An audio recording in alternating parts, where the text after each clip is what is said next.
Welcome back to the 504 Core Podcast. Here again with Zack Nagy. Big week this week, Ole Miss. Some will say game of the year in a lot of aspects. Kind of sets the tone for the rest of the season. I figured we start off with recruiting, though, first today. Kind of one thing that's been going on is Jacob Bradford, safety. Is he at a Catholic or U High? Where is Catholic. Catholic. Yeah. A lot of predictions going for him. His brother's what, a junior, about to be a senior? Junior, about to be a senior, correct? Yeah, he one of the best safeties in the country as well. But we'll start off with Jacob Bradford. What's the latest with him? Yeah, so Jacob Bradford's a 4-star safety at a Catholic high, and this is a guy who's been being recruited by, let's say, not mid-major programs per se, but he's been a guy who's been flying under the radar for the last couple of months. And then I fast forward, he has a big-time junior campaign. He does really good this summer. He goes and does camps. He's a guy who starts to kind of grab like the attention of some big-time programs. And then fast forward to the NCAA expanding the scholarship count from 85 scholarships to 105. And you start to see bigger programs kind of look into a guy like Jacob Bradford. He's been flying under the radar. And now we saw LSU kind of extend an offer in July. Here we are. I mean, he's a guy who's been on LSU's radar now. They extended the offer. And ultimately, this is a guy who they want to put in the 2025 class. He took an official visit to campus last weekend. And it was one that was kind of swept under the radar. It wasn't necessarily one that was going out on social media on his end. He hasn't really posted pictures or done anything in that regard. But look, he's a Houston Cougars commit right now. Willie Fritz, the former Tulane coach, has been recruiting this kid for a while. And ultimately, when he made the switch to Houston, he brought Jacob Bradford with him. So he's committed to Houston right now, and it's a big-time get for Willie Fritz and company. But before it's all said and done, I do think he joins LSU's 2025 recruiting class.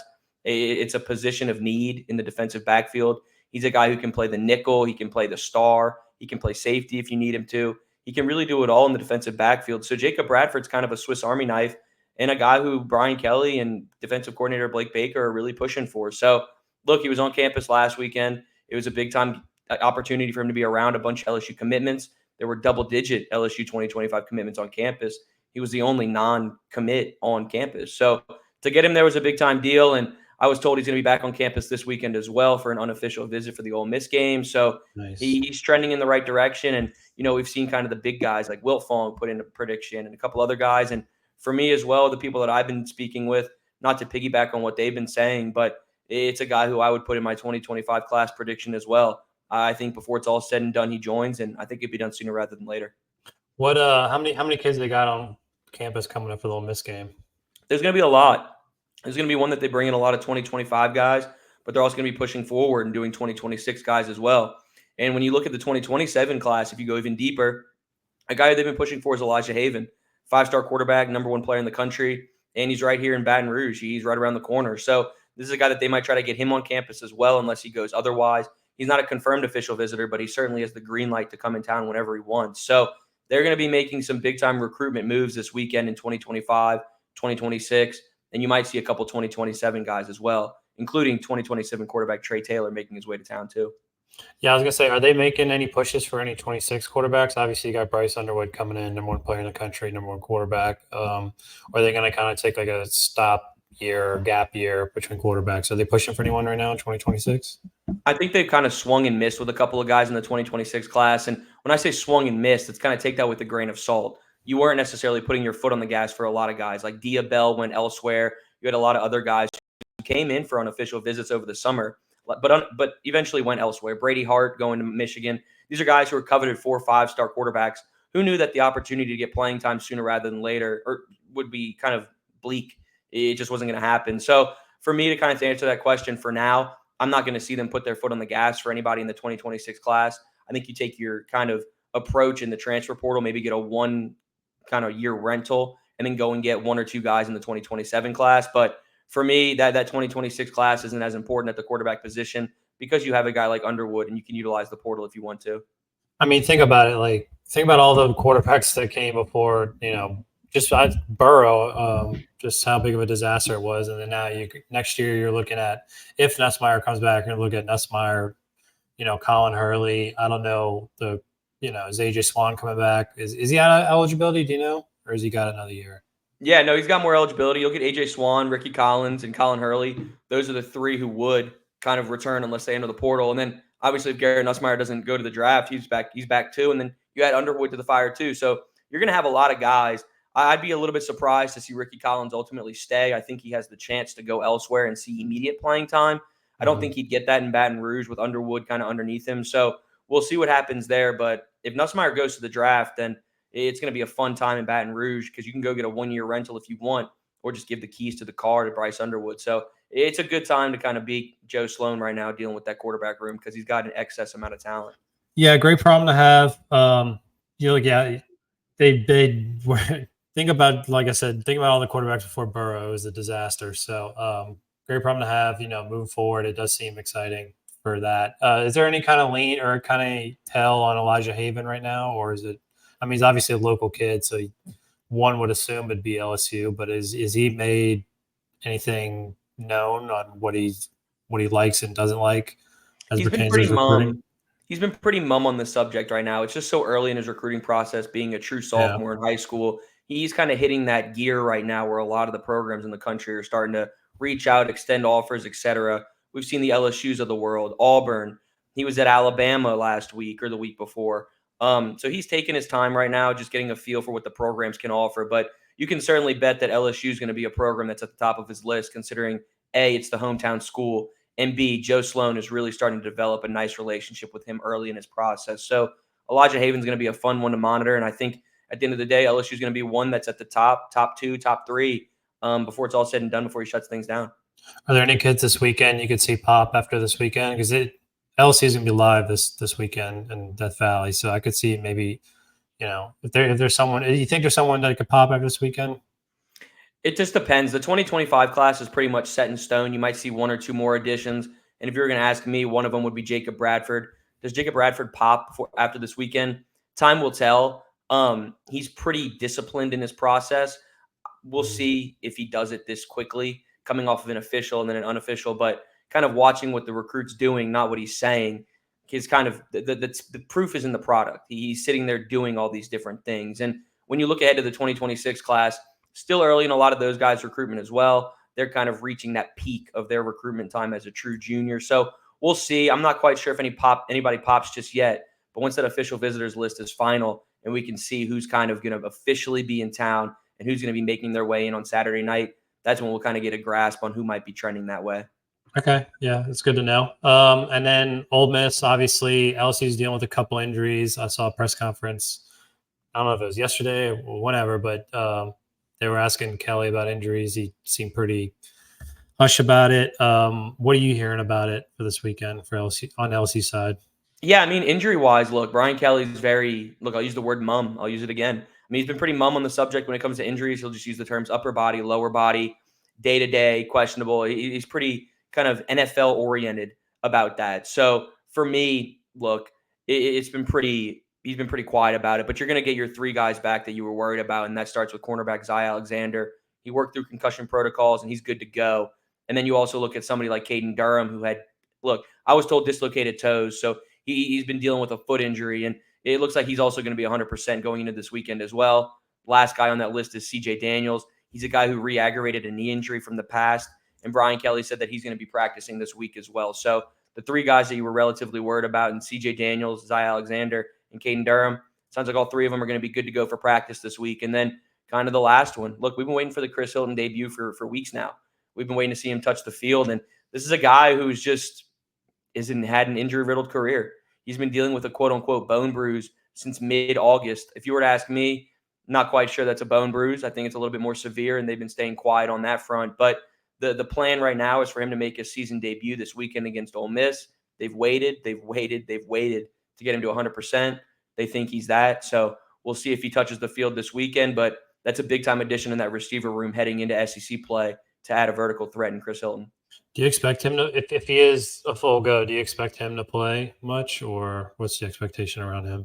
I think that's a kind of a take that depends on the person you're asking. And then asking me, I think that you have to ease him into things. I don't think it's as easy kind of throwing a guy who's had an injury-riddled career, who's an extremely brittle player. And look, he's fantastic. He's a deep threat. He's improved in the intermediate game. His hands have gotten stronger. He looked fantastic over the offseason. And then obviously he came down with that ankle injury. So for me, when you look at a guy like Chris Hilton, I think you got to ease him back into it. Don't throw him in the fire just yet. Let him take a couple hits. Let him work his way back into the rotation, because your receiving core looks so talented right now. There's no need to throw him into the fire. So working back into it, ease him in and see where they can go from there. Yeah. What about Ole Miss side of things? I mean, I watched the South Carolina game. I saw Trey Harris get banged up. I saw their center get banged up. I think another player or two. Are you hearing anything on Ole Miss's side where some guys might not be available? Yeah, so I was speaking to somebody on the Ole Miss side earlier today, and it looks like a lot of their guys are going to be trending in the right direction heading into this week. And the main guy to keep tabs on is Trey Harris. I mean, this is a Louisiana native who's absolutely carving up the college football scene right now. He's leading the FBS in receiving yards with 895. I mean, he looks absolutely fantastic. He's tearing it up, and he's been an integral piece to that Ole Miss offense. Him and Jackson Dart, that 1-2 punch, that connection has been phenomenal. So, look, that's the guy that you don't pray for anybody to ever be injured. You want to face a team at their best. But if you don't have a guy like Trey Harris on the field, it certainly gives LSU kind of an edge going into Saturday night, especially in Death Valley. So, look, Trey Harris is the one on the injury report that I'm going to be keeping tabs on all week. I'd be shocked to see him not play just because he's a Louisiana native and it'd be his first chance to play in Death Valley. But that's the one that everybody's going to be looking out for on that injury report come Wednesday and then late Friday night. What year is Trey Harris? I believe he's a sophomore, maybe he's a junior. He's from Lafayette, Yep, he went Afghanistan. to Como. Yeah. Oh, okay. Oh, he's a transfer from Tech, Louisiana Tech. I didn't know that. Yeah, and he's a senior. Oh, okay. Yeah. No, I've been watching him. He's pretty solid. Yeah, that'll be interesting to see regarding that. Yeah. Anyone else on Ole Miss's side? What about their center? Have you heard anything with that, or is he just a full go? I haven't heard too much about any other position group so far. I've been really just keeping tabs on the Trey Harris buzz, just trying to see what the general vibe is based off the people out in Oxford. And it sounds like they'd be a little bit surprised to not see him play this week as well. Okay. What are your keys to victory for? Let's just say both teams. Let's start with Ole Miss. What's Ole Miss keys victory? Yeah, I mean, look, if you're Ole Miss, you want to get out to a hot start. Once again, we've seen LSU kind of be a program that's like a tale of two halves, and LSU struggled in the first half. So if you can kind of come out swinging and clicking on all cylinders, that'll put Ole Miss in a position to be successful, and then obviously slow down that passing attack. Ole Miss has the DBs to hang with the receivers that LSU has for the most part. Emphasis on for the most part because LSU's receiving core is so talented. But if you're Ole Miss, you want to get out to a hot start, make LSU diversify the playbook, make them run the football a little bit more. And for them, I think it would put them in a solid position. And then, you fast forward to the other side, and for LSU, it's likewise.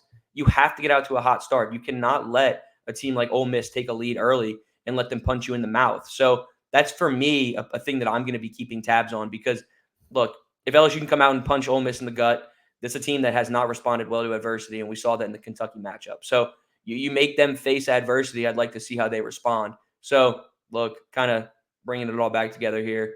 If LSU can start off fast, continue allowing Garrett Nussmeier to get the ball off quickly, maybe get your running game going a little bit more, even if it's just some screen passes in the backfield where you just utilize your running backs in that way, I think that'll allow you to be in a good position. So a lot of different keys to victory, but start fast, diversify the playbook, and really take advantage of those red zone appearances because LSU struggled at times there. Take advantage of your red zone opportunities. You can't come up short against a team like Ole Miss. How is Ole Miss's defensive line?